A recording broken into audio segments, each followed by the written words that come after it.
After weeks of build-up, WWE Extreme Rules 2019 is finally here. Did WWE just ruin the best pay-per-view of 2019? Be sure to subscribe and hit that notification bell, as WrestleMania recaps and reviews Extreme Rules, plus some backstage news.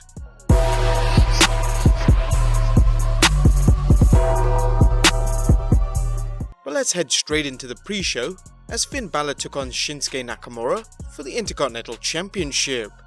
This was a seesaw battle with both superstars getting an offense. Balor went up for the coup de grace but missed, allowing Nakamura the opening he needed to land the Kinshasa for a pinfall. Shinsuke Nakamura wins his first ever Intercontinental Championship. Well, in the WWE. Now, anytime these two technical greats wrestle, you know you're in for a good match, but giving them just 7 minutes to work is an insult to their talents and the fans invested in work rate.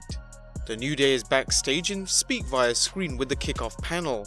It's the same energetic promo you get every time the New Day are on the microphone, with the New Day pointing out they could all leave tonight with the championship gold. We also get the Cruiserweight Championship match between Drew Gulak and Tony Nese. The match starts off fast but seems to be missing something. Nonetheless, Gulak and Nese eventually get their rhythm and put on a short but entertaining match. Gulak retains after hitting the torture rack bomb and covering Nese for the 1-2-3, retaining his championship. Now, if you were looking for a good warm-up match on the pre-show, this was it. If you're looking to push 205 Live as something worthy of your time, this wasn't the way to do it. The WWE needs to figure out whether 205 Live is a 1-hour filler, or something the fans will seek out because it's good. Then we head over to the main show, and the opening match is the no-holds-barred match between Roman Reigns and The Undertaker versus Drew McIntyre and Shane McMahon. It's a good tag match with Taker and Reigns taking the early lead, but the Scottish psychopath and Shane capitalizing on the opening and taking control, trying to isolate Reigns from the dead man. Reigns makes the hot tag to The Undertaker, and things start to look dark for Shane as Taker prepares to put Shane through a table. However, just before that, Elias pops out of nowhere and smashes a guitar over Taker. Claymore kicks by McIntyre stun Undertaker and Reigns, allowing Elias and McIntyre to put the dead man on the announce table. Shane McMahon takes to the top rope and delivers a flying elbow smash to Taker, destroying the table. The best in the world isn't finished with The Undertaker, as his teammates set up a trash can and McMahon hits the coast to coast. Just when things look bleak, Reigns gets a hope spot, hitting a Superman punch on Elias, only for McIntyre to deliver a Russian leg sweep. Shane has Taker at his mercy, or so he thinks, until Taker sits up, chokeslamming Shane, then Elias. McIntyre tries to blindside The Undertaker, but the big dog spears the Scottish psychopath just in time, and it all ends for Team Shane with a tombstone piledriver. This match was an excellent kickoff for Extreme Rules, and it told a good story, whether it was Shane McMahon doing everything possible to prevent Roman Reigns from tagging in The Undertaker when the big dog had him, or little things like Taker testing Drew McIntyre. As we've discussed before, The Undertaker should work matches where he's protected from Father Time, such as tag team matches. The Undertaker wasn't the Taker of 1990, but he looked good enough. It was a fantastic brawl to start off the show and a night of redemption for The Undertaker after his lackluster match with Goldberg at Super Showdown. We then get an awful promo by Seth Rollins and Becky Lynch backstage. Sometimes these two are just cringe-inducing. Next up, it's the Raw Tag Team Championship match between The Revival and the Usos. The Usos mock Scott Dawson and Dash Wilder, calling them the Little Rascals, and welcoming them to the Uso Penitentiary. It's an excellent tag match with some outstanding double team maneuvers and close calls. The Revival managed to hang on and hit the Shadow Machine to retain. WWE certainly made a statement with this match, saying if you want great tag team action, you've come to the right place. Let's see if the WWE will take these teams and build its tag team division into something special. Next up, the match that we were personally waiting for the most, as Aleister Black returns to take on Cesaro. It's the Dutch Destroyer versus the Swiss Superman, with both men bringing size, strength and technical savvy to the match. It's an excellent showcase of both superstars' in-ring arsenal, as Black gets the advantage but Cesaro fights back and seems to have Black's number, only to get overconfident, allowing Black to regroup. Black targets Cesaro's leg throughout the match and goes for the knee lock, but Cesaro counters into a sharpshooter then a crossface. This is awesome chants and the fans are correct. It is freaking awesome. Cesaro goes for the neutralizer, but Black counters, hitting the Black Mass and pinning Cesaro for the 1-2-3. Aleister Black is charismatic and excellent on the mic, but he's equally skilled in the ring. Both men brought their A-game, earning the fans' "This is awesome" chant. What made this match look so good was that Cesaro looked strong, making Black's win all the more impressive, and it also keeps Cesaro strong for the future. Backstage after the match, Carmella and R-Truth are looking for Hornswoggle, aka Drake Maverick, when they run into Nikki Cross and Alexa Bliss. Bliss has a gift for Nikki, an Alexa Bliss t-shirt. The NXT Tag Team Champions The Street Profits show up and ask when Alexa Bliss wins the Women's Championship, where's the party at? Bliss corrects them that they'll be co-champions, but the Street Profits are skeptical. That match is up next, as the Huggable One has her work cut out for her tonight, as both opponents have defeated her before. Nikki starts off but quickly tags in Little Miss Bliss when things get rough. Bayley continues controlling the match until Bliss makes a blind tag and waylays the champ, knocking her off the mat apron. Bliss and Cross use their 2-on-1 advantage to keep a fresh wrestler in while they slowly wear Bayley down. The champion fights back as the hugger becomes the mugger, brutalizing both Cross and Bliss with an unrelenting fury of offense. At one point, Bayley ties up both Cross and Bliss in submission holds, but they escape and regain the advantage. Alexa goes for the Twisted Bliss, but Bayley raises her knees. Bayley hits the flying elbow smash as she beats the odds to keep her title. It's a good match, including an inspired spot where Bayley gets trapped in the ring apron cover and Bliss blasts her with a baseball slide. The announcers helped advance the story of the more aggressive Bayley as she battled the numbers game, showing plenty of heart. WWE continues to push Bayley, and so far, she's earned the push with outstanding performances in the ring. We're just wondering when we're going to see Sasha Banks again. Next up is the last man standing match between Braun Strowman and Bobby Lashley. This match is the ideal vehicle for using these two behemoths at best. It's a power-packed brawl with lots of objects destroyed, including it would seem Bobby Lashley after Braun Strowman power slams Lashley off an alcove. Strowman manages to get up, but Lashley does not make the count.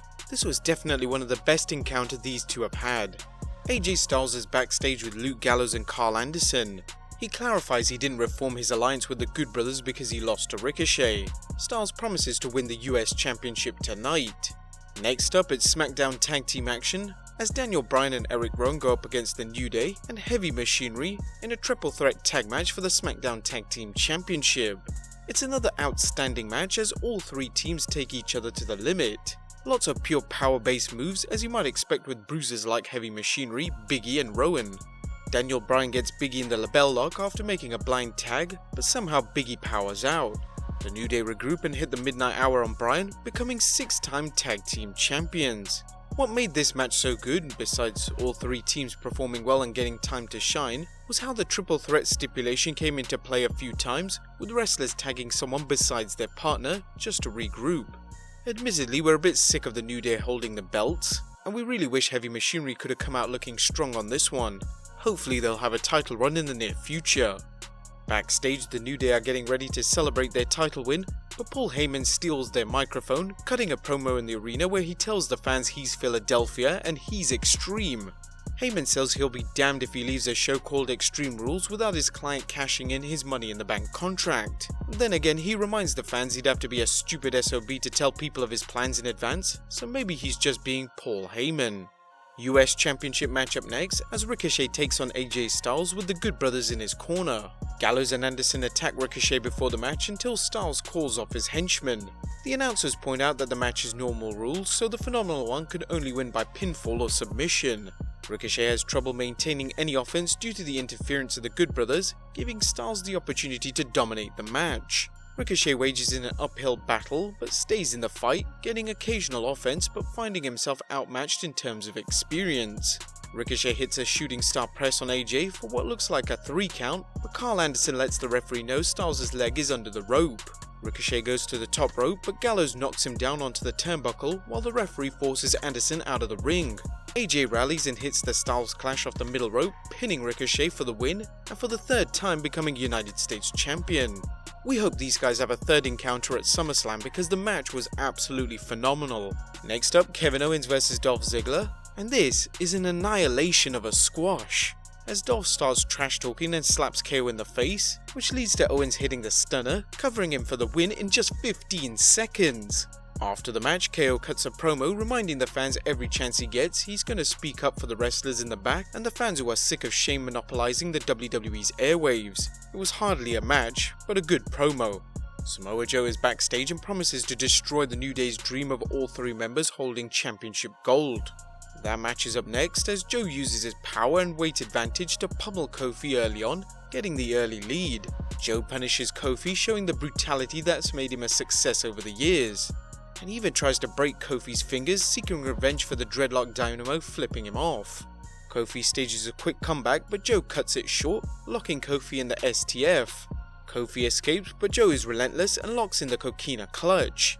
Kofi manages to escape, but the Samoan submission machine goes for it again, only for Kofi to elude his grasp and hit the Trouble in Paradise for the win. Again, another decent match, with Joe taking Kofi to the brink of defeat, but the WWE Champion waiting for his chance to hit the Trouble in Paradise. Unfortunately, Joe keeps coming up short again, and this makes us unsure as to whether WWE will ever put the belt on him. But now it's time for the main event in the winners take all match for the Universal Championship and Raw Women's Championship, as Seth Rollins and Becky Lynch take on Baron Corbin and Lacey Evans. Apparently the match is no disqualification as Baron Corbin brings in a kendo stick. Becky tags in and grabs a chair of her own, clobbering Lacey Evans with it. And the champions set up a table, but they waste time allowing Corbin and Evans to get their second wind. The heels take turns beating Rollins with a kendo stick. Evans chokeslams Lynch as Rollins eats a chokeslam. Double cover, but the champions manage to kick out. Evans and Corbin go for a double suplex on Rollins, but the champ stops them as Lynch runs up and they suplex Corbin and Evans. It's Extreme Rules, so you know a table spot is coming, and here it is. Seth Rollins splashes Corbin through a table while Lynch puts Evans through with a leg drop. Corbin crosses the line when he attacks Lynch, hitting the end of days on her, leading to Rollins losing it as he destroys Corbin with a kendo stick and then a chair. Rollins delivers a curb stomp on Corbin, and Evans watches on from the ramp. A second curb stomp followed by a third, as Seth manages to cover Corbin for the win. And there's the end of the night. Hang on, no it's not. Brock Lesnar is here and he cashes in his Money in the Bank briefcase.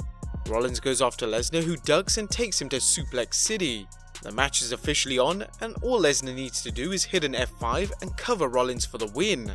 It was unfortunately the only way to ruin an otherwise an extraordinary show. But there were reports backstage that Paul Heyman was unhappy. There's already talk about backstage reactions to Extreme Rules, as Brad Shepard reported that Paul Heyman was unhappy with the show's match placement. According to a source in WWE, there was lots of confusion as to why the Intercontinental Championship match was not on the main card. I'm told Paul Heyman was more upset about it than Finn Balor. We're not quite sure why Paul Heyman was actually upset with a SmackDown title match, as isn't he the executive of Raw? Anyway, it's possible that he might have had a hand in placing matches on the card, as it's been reported that Eric Bischoff has not fully adjusted to his role yet.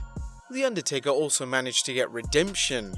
The Undertaker's comeback match at Super Showdown against Goldberg proved nothing short of a disaster, with both men looking old and tired, and worse, unworthy to work in a WWE ring. Tonight's no-holds-barred match with Roman Reigns and The Undertaker restored The Undertaker's reputation as he looked good, with the tag match helping to hide any weaknesses caused by the aging process. According to Brad Shepard, the match was well received backstage, and Taker was extremely happy. According to a source in WWE, The Undertaker was extremely happy post-match and gave Drew McIntyre a hug. All four were very happy with that performance. And the last bit of news, a massive reunion show has been announced for Raw. The WWE announced a special Raw reunion show for 22nd July 2019 during Extreme Rules. According to Ringside News, we do know that Steve Austin, Ric Flair, Hulk Hogan, Shawn Michaels, Scott Hall, Kevin Nash, Kurt Angle, Christian, Sergeant Slaughter, Ted DiBiase, Eric Bischoff, Hurricane, Boogeyman, Devon Dudley, Booker T, Santino Marella, Jimmy Hart and Jerry Lawler were all featured in this short video to promote the night. The Raw reunion could be an excellent way to pop Raw's ratings and show lapsed fans how the WWE has improved, assuming they don't repeat the debacle that was the 8th July 2019 Raw. But there you have it guys, how WWE managed to ruin an extraordinary show with the ending. Be sure to be on the lookout for our video on Extreme Rule botches. Leave your comments down below, subscribe if you haven't already, follow us on Instagram and Twitter, and I'll see you next time with some more wrestling content.